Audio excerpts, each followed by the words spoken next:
Isang paring 11 araw na nag-hunger strike bilang protesta sa pagmimina ng isang dayuhang kumpanya sa Mindoro at isang nurse na kumalinga sa isang pasyenteng may leukemia. Sila po mga kababayan nating nag-uwi ng karangalan sa ating bansa. Kilalanin sila sa report ni JP Soriano. Taong 2009, nang pangulahan ni Father Edwin Garrigues o mas kilala sa tawag na Father Edu, ang 11 araw na hunger strike. Ito ang kanyang lantarang protesta para tuligsain ang pagmimina ng isang Norwegian mining company sa lalawigan na kung di raw mapipigilan ay maaaring makasira sa natural na ganda ng Mindoro at makaapekto sa buhay ng mga nakatira rito. At matapos ang halos isang dekadang pakikipaglaban ay tuluyan ng ipinatigil ng gobyerno ang operasyon ng Intex sa lalawigan. Kaya naman para kilalanin ang kanyang pagsisikap, kabilang si Father Edu sa 6 na pinarangalan sa 23rd Goldman Environmental Prize sa Amerika. Daan-daan na nagtipon-tipon sa San Francisco War Memorial Opera House para kilalanin ang pinakabagong batch ng outstanding environmentalists sa iba't ibang panig ng mundo. Sa kanyang acceptance speech, pinasalamatan ni Father Edu ang isa sa kanyang mga kasama sa pakikipaglaban para sa kalikasan.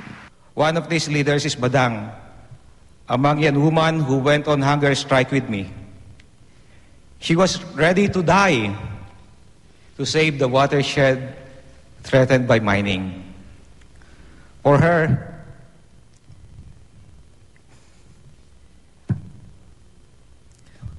once the forest is destroyed, we will perish. She helped me understand that what is at stake in the campaign is the survival of our planet, of which we are merely a part. Ang Goldman Prize ang itinuturing na katumbas ng Nobel Prize para sa mga environmentalist. Bukod kay Father Edu, isa pang Pilipino ang nagdala ng karangalan sa bansa. Ang Pilipinang si Angelica Ligas na ginawaran ng Best Filipino Nurse International Award noong 2011. Ang nag-nominate sa kanya ang dati niyang pasyenteng may leukemia na natulungan niyang gumaling dahil sa kanyang paggalinga. Tapos pagka yung mga pasyente gumagaling, umuwi na maaga, I feel great because you know what? I serve this patient. Tapos ngayon, galing na sila. Kaya isang malaking fulfillment sa akin. At kahit malayo na nga ang kanyang narating, di pa rin nakakalimutan ni Angelica ang kanyang simpleng pinanggalingan. 5 years old pa lang ako nung namatay na yung tatay ko. Pagkatapos nasunugan po kami ng bahay, wala na kami matira. Naranasan po namin tumira sa babuyan na yung walang, di ba yung babuyan walang sides? So pag umuulan, nagyayakapan na lang kami mag-anak. Payo niya sa mga kapwa nurse, maging tapat sa trabaho at higit sa lahat, maging mapagmahal sa kapwa.